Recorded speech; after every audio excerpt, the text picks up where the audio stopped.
What if the way you drink coffee every morning is slowly rising your blood sugar, instead of keeping it safe? Most old people think coffee is safe or even good for them, but the truth is much more complicated.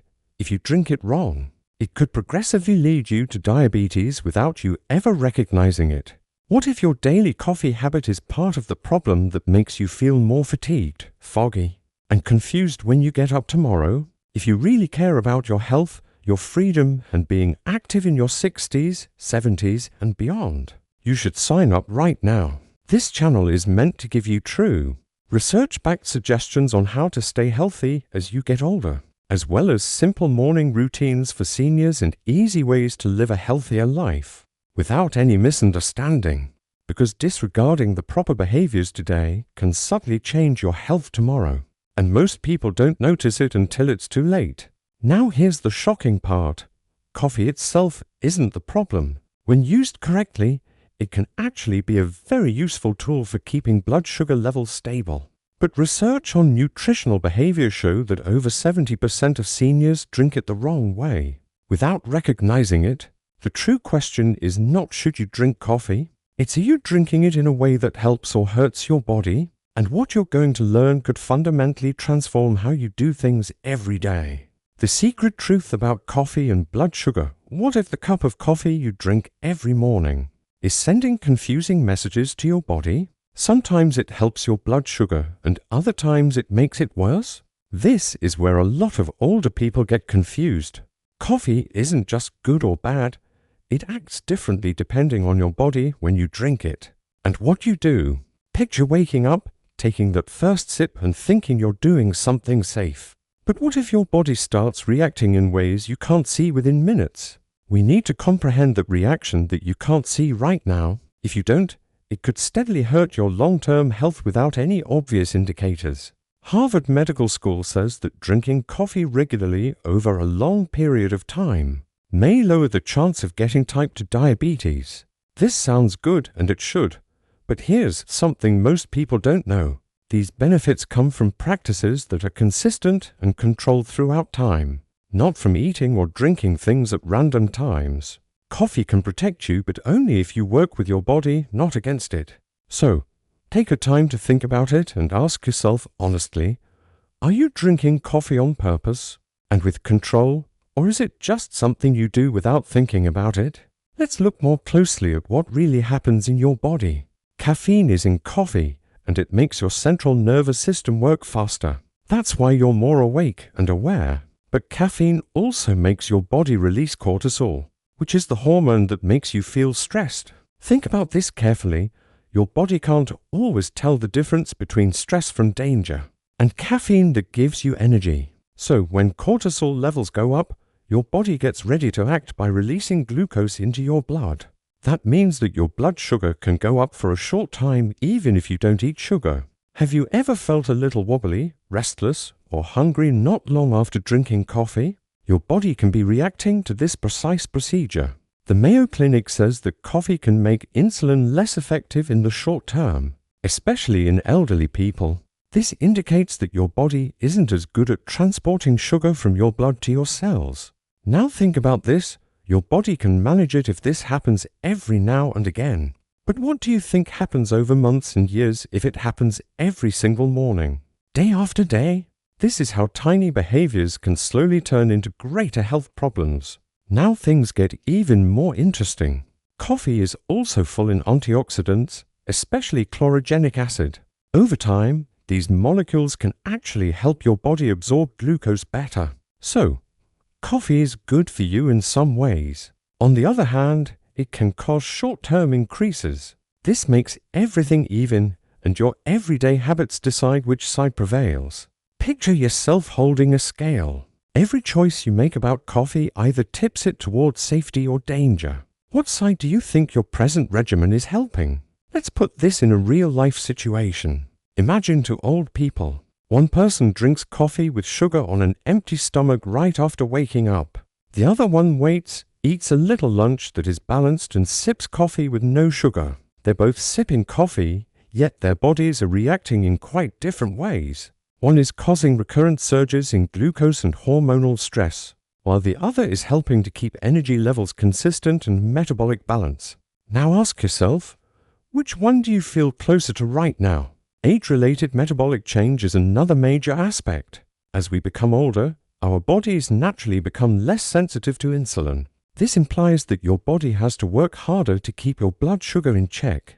So, things you did in your 30s and 40s that didn't bother you may bother you a lot more after 60. Think of driving a car with brakes that are a little worn out. You can still drive safely, but you have to be more careful about how you use it. Your metabolism functions in a similar way. It needs more than simply regular habits. It needs intelligent ones. Here's a simple but powerful thing to think about. Have you ever observed that your energy level after 60 isn't as steady as it used to be? Even though your routine hasn't altered much, that's usually a clue that your body is reacting differently, even if you didn't change your behaviors. And because coffee is a regular habit, it has a tremendous effect on that change. Now here's something that most people don't think about. Consistency is more important than intensity. It doesn't matter how strong your coffee is or how many cups you drink once in a while. It's what you do every day. Even small surges in glucose every day can slowly change how insulin works, even if they don't appear dangerous. And since this happens slowly, most people don't realize it until they start to feel tired, thirsty, or have inconsistent energy. But don't panic, because this is also where the chance is. You can change the same habit that can steadily hurt your health to safeguard it. Think about how you could make something you already do every day, like drinking coffee, into a healthy, controlled and helpful routine. That's not hard. It only takes being attentive and making tiny changes. And this leads us to the next important point.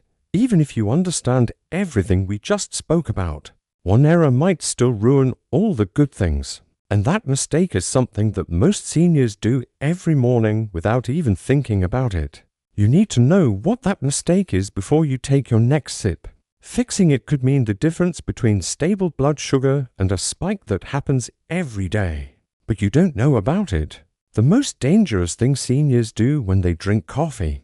What if the worst thing about your coffee habit isn't the coffee itself, but the time of day you drink it? This is where even seniors who care about their health make mistakes without recognizing it. Imagine waking up after not eating for 7 to 8 hours with your body in a sensitive, balanced state. The first thing you do is drink a strong cup of coffee. It feels natural, even familiar, yet inside your body, a whole different story starts to unfold. And the worst part is that you won't feel the damage right away. It creeps up slowly, day by day. Seniors make the biggest error when they consume coffee on an empty stomach. Stop and think for a moment. Does your morning routine include coffee before breakfast? This one behavior could be messing with your blood sugar for the rest of the day if it is. Caffeine gets into your blood faster when your stomach is empty.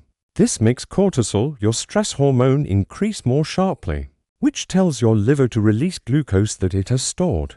Your body feels it requires emergency energy, even though you're just sitting at home drinking coffee. The American Heart Association says that hormonal responses get stronger as you get older. This means that your body reacts more strongly to stressors like caffeine. So, things that used to feel fine to you may now be causing apparent problems. Have you ever had that weird feeling of being awake, but also a little worried? Or wobbly after drinking coffee? That's not just strong coffee. Your body is reacting to a stress signal. Picture this, you drink coffee first thing in the morning, and your blood sugar goes up for a short time because of cortisol. Then, a few hours later, you feel like you have no energy. You suddenly feel fatigued, maybe even a bit cranky, and you want another snack or cup of coffee. This makes a cycle, spike, crash, and then spike again. This tendency can make it harder for your body to control glucose levels over time. And here's the most important question. How many times has this pattern previously happened in your daily life, without you even realizing it? The Mayo Clinic says that keeping your blood sugar levels constant is important for long-term metabolic health, especially for older people. When changes happen often, even if they are slight, they might slowly lead to insulin resistance. Now consider about this. Troubles don't come from one major mistake. Your health changes steadily over time because of the minor habits you do over and over again. But this is where the change gets strong. Think about making a small change to your daily routine. You don't drink coffee right away when you get up. Instead, you give your body what it needs, food. A little healthy meal can make a big difference in how your body works. Eating before coffee slows down the absorption of caffeine, lowers cortisol spikes, and helps keep your blood sugar levels stable. This means you can still enjoy your coffee without putting extra stress on your body. According to research, drinking coffee with or after a meal can lower its effect on blood sugar rises by as much as 30%. Stop and think about that for a second. You may make a big difference in your energy after 60 with just one simple change: time. Think about how much better you would feel all day if you had fewer crashes and didn't need as much caffeine. That's not a tiny gain. It's a change that happens every day. Let's go a little deeper with this. A lot of older people use coffee as their wake-up signal. But what if your body doesn't really need caffeine first thing in the morning? Your body already makes cortisol on its own to wake you up. Adding caffeine on top of that is like pushing the gas pedal when the engine is already going fast. Over time, this might make your body rely more on coffee and lower your natural energy level. Take a moment to think about this. How would your body feel if you didn't drink coffee? For the first hour after waking up, maybe a little slower at first, but maybe more stable, more natural, and less twitchy. This is where awareness starts to affect how you act. Now think about another hidden layer: digestion. Drinking coffee on an empty stomach can also make your stomach more acidic, which can cause pain, acid reflux, or irritation, especially in older people. This one practice doesn't just affect blood sugar. It can also affect digestion, how well you absorb nutrients, and how comfortable you feel all day. Imagine the distinct mornings again. In one, coffee comes first, which makes you feel good for a short time, then bad, and then you need it again. In the other, your body gets the nutrients it needs first, coffee is added slowly, and your energy level rises steadily. The long-term effects of these regimens are very different, even though they both occupy the same amount of time. And here's the most crucial thing to remember. This mistake is so common since it seems regular. It's a part of my routine, a part of my comfort, and a part of my habit. But just because something is normal doesn't imply it's good for you. And as soon as you realize it, you may fix it right away. But even if you remedy this timing issue, there is still something inside your coffee cup that most people don't think about that could be working against you. And what you're going to learn next could surprise you even more. It's not about when you drink coffee. It's about what you put to it every day. What you put in your coffee is more important than you think. To be honest, most older people don't drink black coffee. These extras, including sugar, flavored creamers, and artificial sweeteners, look harmless, but they are often the true trouble. Think about how much sugar you could put to your coffee every day. It may not seem like a lot, but over time, it causes your blood sugar levels to rise and fall again and again, which slowly weakens your body's insulin response. Harvard Medical School says that studies on food shows that older persons who eat a lot of sugar, even in small amounts, are more likely to have insulin resistance. Take a moment to think about how many cups of coffee you consume every day, and what goes into each one, because the answer to that question could tell you more about your health than you think. Artificial sweeteners may seem like a safer choice, but research shows they might mess with the bacteria in your stomach, which is important for keeping blood sugar levels stable. So, even if you think you're making a better choice, your body can still be reacting badly without you knowing it. Now picture moving to a cleaner version, like black coffee or coffee with a little bit of unsweetened milk. All of a sudden, you get rid of the extra sugar surges and let the coffee's inherent antioxidants work for you. This is when coffee starts to help. It may help lower inflammation and make insulin more sensitive over time. But here's something that most people don't know: the time of day you drink coffee might affect how it affects your blood sugar. And this is where things get even more serious. When seniors should drink coffee when it comes to controlling blood sugar and coffee, timing is crucial. Drinking coffee too early, especially within the first hour of getting up, can mess up your body's natural cortisol rhythm. Cortisol is made by your body in the morning to wake you up. Adding caffeine to that can make your body too active and throw off the equilibrium of glucose. Experts say that you should wait at least 60 to 90 minutes after getting up to have your first cup. Think about letting your body wake up on its own, balancing your hormones first, and then adding coffee as a regulated boost instead of a shock. This small change can help your body break down coffee and sugar more effectively during the day. The Mayo Clinic's research shows that drinking coffee at the same time as your body's natural biological cycle will help you feel more stable and less stressed. What if the reason you're tired right now isn't because you need more coffee, but because you're drinking it at the wrong time? Coffee in the evening is another trap that isn't obvious. A lot of older people think they can handle caffeine, but it can still affect blood sugar levels overnight, even if it doesn't directly disrupt sleep. Insulin resistance is significantly connected to poor sleep quality.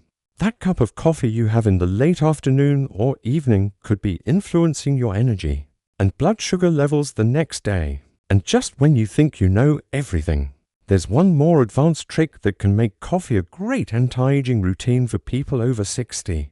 Making coffee a habit that doesn't raise blood sugar. Now let's put everything together into a strong regimen that helps elders live healthy lives. Picture this: you get up, have a little healthy meal, wait an hour, and then drink your coffee without any sugar. This alone can make a big difference in how your body reacts. But this is the next level: staying hydrated. A lot of older people drink coffee but don't drink enough water. Coffee can make you dehydrated if you don't drink enough water with it, because it has a slight diuretic impact. Also, dehydration might make your blood sugar levels go up. So, just drinking a glass of water before coffee can help your body handle everything that comes after. Combining coffee with activity is another powerful boost. Even a little bit of exercise, like a quick walk after drinking coffee, can help your muscles use glucose better. Imagine that your daily cup of coffee might start a healthy pattern. That includes drinking enough water, eating well, and moving around. Studies of metabolism have shown that mixing coffee with modest exercise can increase the body's ability to take in glucose by up to 25%. That small change made a big difference. Now think about this. Are your regular behaviors helping your health or progressively hurting it? The truth is that your daily habits shape your destiny, and little choices you make every day have big effects over time. So, this is what we've found. Coffee isn't the issue. Everything depends on how you consume it. These little things, like drinking it on an empty stomach, adding sugar, or picking the wrong time, can slowly push your blood sugar in the wrong direction. But with a few easy changes, coffee might actually help you look younger if you're over 60. Think about how much better your health would be if you changed one habit every day. You would have more stable energy, fewer crashes, better attention, and more control over your health. That's how strong awareness and consistency are. If you liked this video, please give it a thumbs up and subscribe right now for more expert-backed health ideas for seniors, morning routines for seniors, and useful ways to get more energy after 60. Age doesn't determine your health. The decisions you make every day do. And before you go, think about this. What is one small thing you can do tomorrow morning that your future self will be grateful for?